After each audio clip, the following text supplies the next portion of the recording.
Welcome to What to Watch Wednesdays, hosted by someone's favorite film buff, Nathan. I love movies and I want to share that with you. From old originals to cult classics and foreign favorites, along with straight up drivel, WWW is your place for all things movies. Stick around and we'll leave you with a movie to watch over the weekend with your family or that special someone. So sit back, relax, and enjoy the show. 881 The Burg, your Music Central. My name is Nathan. Welcome back to What to Watch Wednesdays. I hope you guys are all having a great start to your winter quarter so far. I know I am. I'm very excited for the show this quarter and for the quarters to come. But for this quarter, we're going to start off with a bang. I've got some really fun movies lined up tonight. We're going to be taking a look at the Lord of the Rings trilogy. That's right, those movies that nobody's ever heard of before and nobody's ever talked about, nobody's ever reviewed. I'm the first one. These are very underknown, well popularized indie movies that didn't have any budget behind them and totally weren't expensive to make and didn't make a bunch of money at the box office. No, I can't even say it like as a sarcastic thing. I'm just pretending to be sarcastic at this point. That's how prolific and amazing these movies are. Yes, they are amazing, and yes, I will rant about them. But first, we are going to listen to some music, so stay tuned for afterwards. 881 The Burg, your Music Central. My name is Nathan. Welcome back to What to Watch Wednesdays. And for our first movie on the watch list tonight, we will be taking a look at The Fellowship of the Ring from 2001. So, as I mentioned, nobody has ever heard of the Lord of the Rings trilogy, except for everyone has heard of the Lord of the Rings trilogy. These movies are popular, they're well known, they're iconic. All three of those things really do mean the same they mean the same thing, huh? Well, that's not important. Let's just focus on the fact that all of these movies are iconic in the classics. They're modern day classics, as my father would refer to them. They are 100% need to watch cinema for anyone who's looking to get into making movies. Unfortunately, I hadn't seen Two Towers or Return of the King until last month during winter break, when I watched the Two Towers with my friends and watched Return of the King the next day. Oops. It's fine. It's fine. I've seen them. I can review them. But we can't go to the other two without talking about the start. We can't go anywhere with the rest of the Fellowship before we learn about the Fellowship. So, Fellowship of the Ring is the start of the story of Lord of the Rings. And by the way, I'm not gonna give a plot recap. If you don't know the basic premise of the Lord of the Rings, you've been living under a rock for the last 10 to 20 years, and I can't explain it any better than probably like a Google search would. It's so simple to grasp. It's about a ring. It's in the name. It's Lord of the Rings. It's about a ring and rings. If you don't know, what are you doing? In all seriousness, I do want to kind of emphasize some things about the first movie that I haven't heard in reviews or other people talk about. One thing that I noticed and a friend of mine brought up while we were watching it was that this movie has such a weird kind of 2001 grittiness to it. The film has this weird kind of inherent texture to it. And I know I keep calling it weird. It's only weird in the sense that it kind of it's a weird contrast between high fantasy, wondrous setting and 2001 grittiness. And it's weird in a way that doesn't fail at all and doesn't necessarily downplay the aspects of fantasy present in the story, to the point where I'm calling it weird because I'm surprised it worked as well as it did. And that's a really good thing to say. Like, it's not even like I expected it to not work and it worked. It's like I didn't have any expectations and it worked so much better than I think I could have even guessed it would. So there's that. It really does just look good. It looks distinctly different from the next two, but in a way that I think doesn't necessarily make the other two feel any different. It still feels like all part of the same story. It's not like it's going to be so noticeable that it's like this is a completely different movie in the series. What are they doing? No, it's just noticeable to the point where you go, wow, that looks really cool. That's interesting to see. So there's that. I will also say that I don't have anything else to add on to reviews of Fellowship of the Ring besides that. I legitimately think Fellowship of the Ring is the best one in the trilogy. It's the one I've seen the most times, and I don't really want to say anything more about it because it's one of those movies where it's like, it's just so good that I don't really have much to comment on. I can't really pick apart little pieces here and there.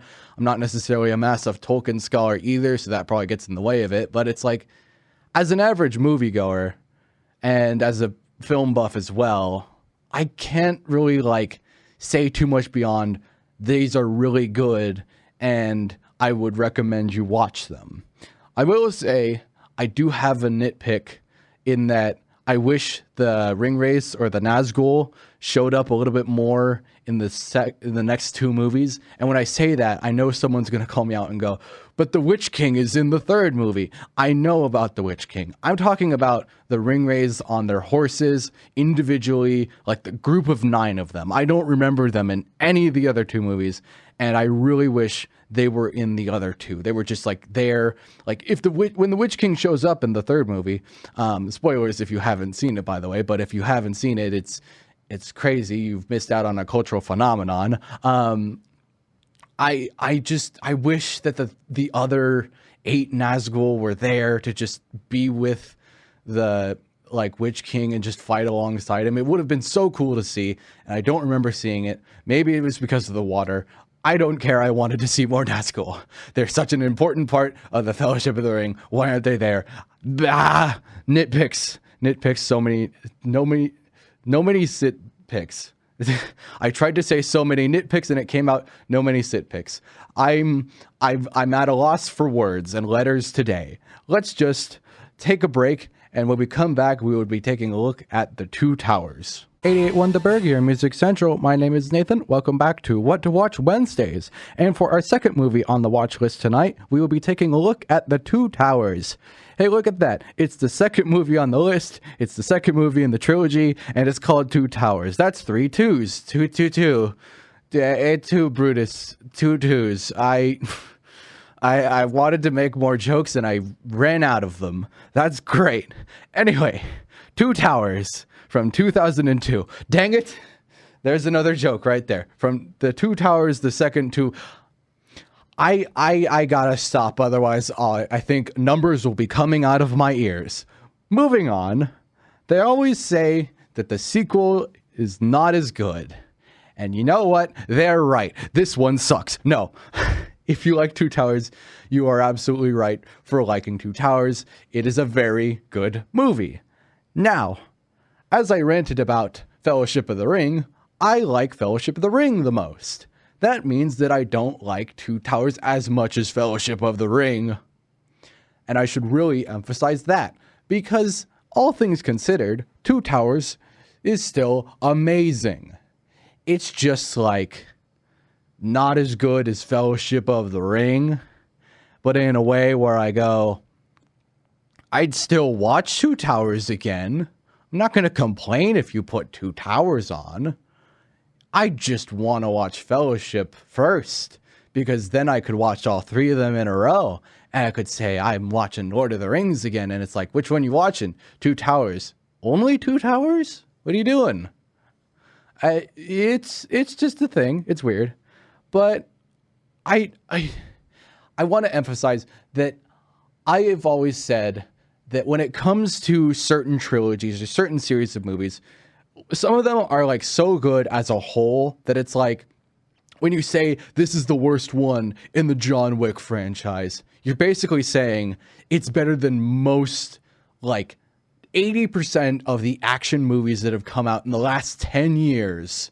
This movie is still better than all of them, and it's just not as good as the other 3. That's what you're saying. And that's exactly what I'm saying with Two Towers.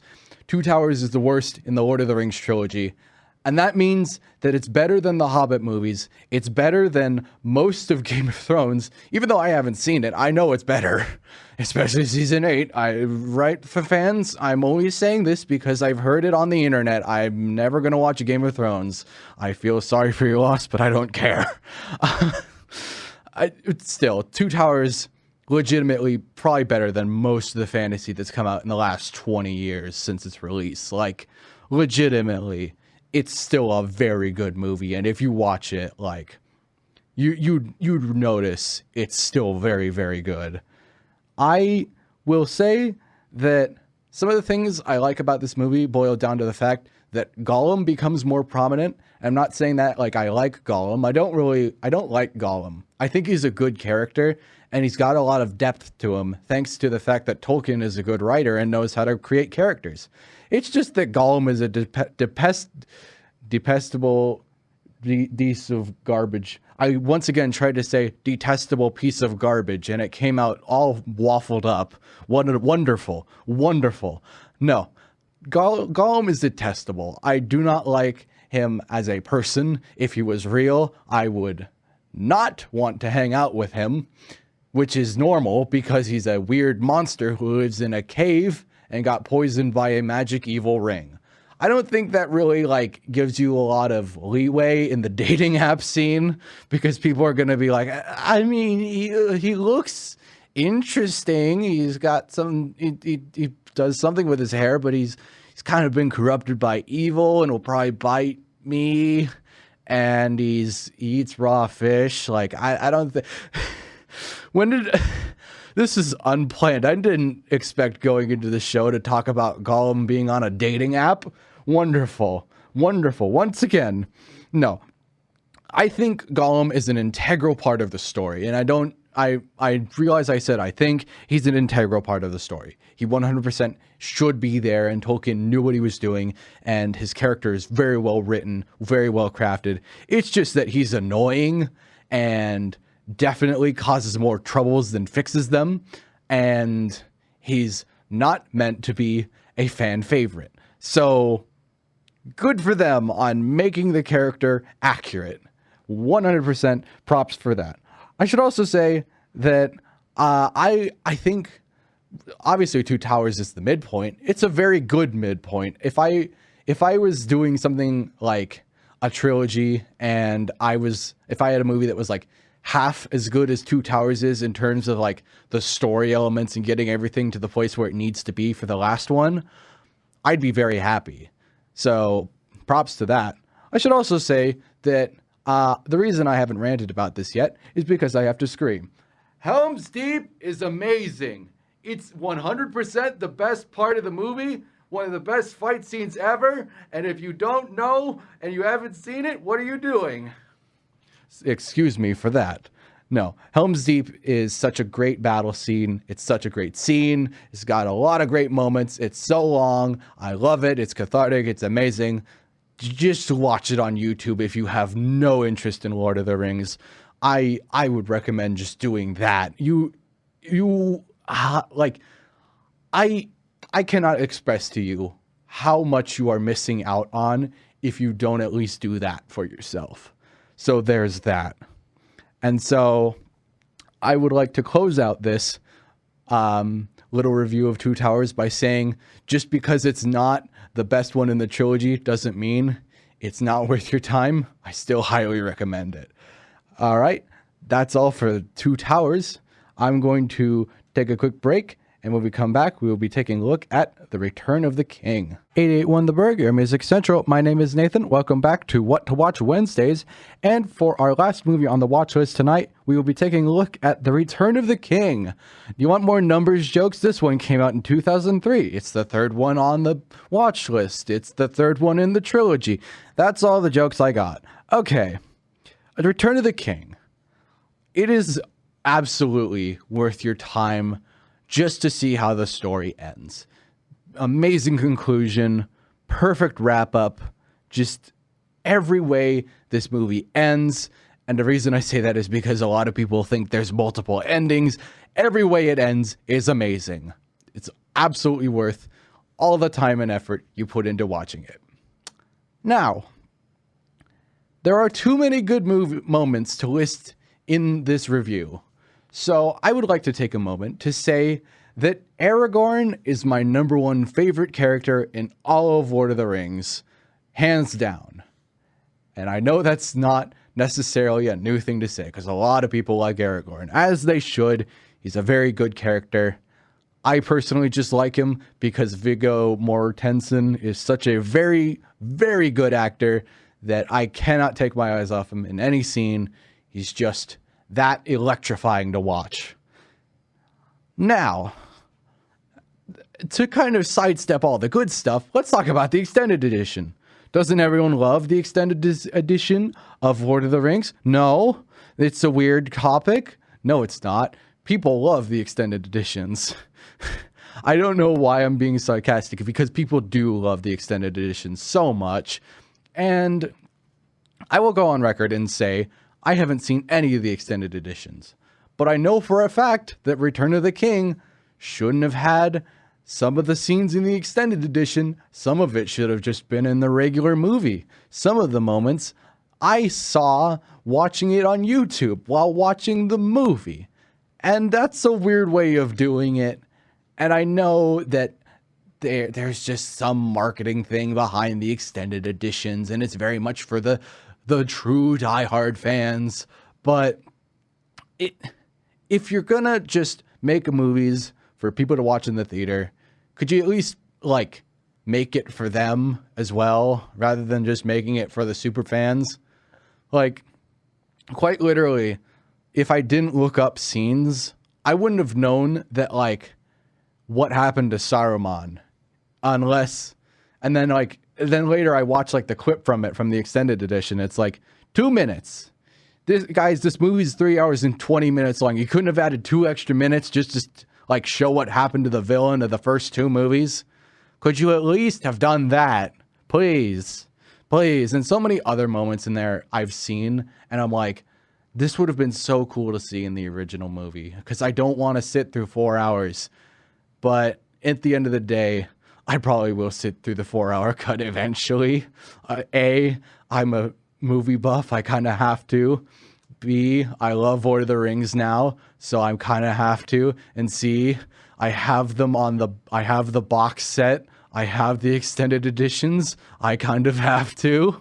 So, I mean, I will say I've heard one take in a review that I don't disagree with, and that is, if you're going to watch these movies or show them to someone, more importantly, do not show them and do not watch the extended editions first. I cannot overemphasize this. I watched the original version on my first go around, and I probably will have to watch the extended edition the next time I watch it, but I think it's fine to watch the original ones. They stand as a good movie just without a lot of extra footage. And it's like, if you're gonna say that it's like non-negotiable, I think you're just gonna end up making your friend not like Lord of the Rings, because they'll have to sit through a lot more movie than they bargained for, just to figure out that maybe they're not into it, because that's fine. People cannot be into it. Even if I've said, oh, you've been living under a rock. If you're not into it, that's fine. If you're just unaware of their existence, you've been living under a rock. But just being kind of intentionally avoidant of it is completely fine, because it's not for everyone. But I will say that the ending of Return of the King, the final ending, really got to me in a way of, I have been told the story of Lord of the Rings over and over again by my mom. Many times we've read the first book and parts of the second one, and then later down the line she would always tell me how the story would end. And yet I never really remembered how it ultimately ended. And when it happened in the movie, I was caught off guard, and I was basically drawn even further into the world, just going, this is how it ends, huh? Wow. What a great story. And I think that speaks volumes to the power of Lord of the Rings, in the fact that 22 to 21 years later, these movies are still amazing. they can still warm your heart. Their stories are still wonderfully crafted, and Tolkien's writing never grows old. It never was ever spoiled in its adaptation into a film trilogy. That's all I really have to say about Lord of the Rings. Stick around for our closing night. No, it's already night. We've already been closed. This is a Wendy's and the drive-thru is closed. They're never closed. To get to the point, stick around for the closing of tonight's show, where we'll talk about the one that I'd recommend the most, our weekend watch. 88.1 The Burg, your Music Central. My name is Nathan. Welcome back to What to Watch Wednesdays. To close out our watch list tonight, we will be taking a look at our weekend watch, or the one that I would highly recommend over the other two, the one that I think is the best, the most worth your time and investment, and I can't decide because this is The Lord of the Rings. All three of them are so very, very good. The only problems that they have are nitpicky or just down to maybe little basic things that they could have done, and yet they still stand as some of the best movies of all time, and I can't choose which one to pick. How about all three of them? Yeah, let's just go with that. If you haven't seen any of them before, I'd highly recommend sitting down over the weekend, getting on Max or HBO Max, whatever. I'm not going to call it. I don't like the name Max. It just doesn't make sense. Please change it back to HBO Max. Regardless of that, I'd highly recommend just sitting down and watching all three of them. Not all in one day, but you can like break it up. It's worth your time. It is worth your time to watch all three of them, so might as well do that. Speaking of our weekend watch, I have another show here on 88.1 The Burg, Saturdays from 9 to 11. It's called What to Watch Weekends, and we will be taking a look at The Lord of the Rings a little bit more in depth, but mostly talking about the Hobbit trilogy, because for those of you who are fans of the Lord of the Rings trilogy, or those of you who haven't been living under a rock and ignoring a cultural phenomenon for the last 20 years, you probably already know that there are the Hobbit movies. What are my opinions on the Hobbit movies? I don't like the Hobbit movies. I'm going to rant about how I don't like the Hobbit movies on Saturday, 9 a.m. to 11 a.m. on What to Watch Weekends. For those of you interested, we also have a What to Watch Wednesdays Instagram account. It is called What to Watch Wednesdays. All one word, no caps, no spaces. It's very creative, I know, but give us a follow over there. I will be posting some reviews and scoring for each of the movies. I really do want to kind of make that more of an exclusive site for different kinds of reviews. Each of my shows and just kind of different platforms are a different way for me to kind of review a movie. So if one of them doesn't really suit your fancy, you can go and check out the other one. So that's all for tonight's show. Thank you for listening. Thank you for tuning in. I'll see you next week on What to Watch Wednesdays here on 88.1 The Burg.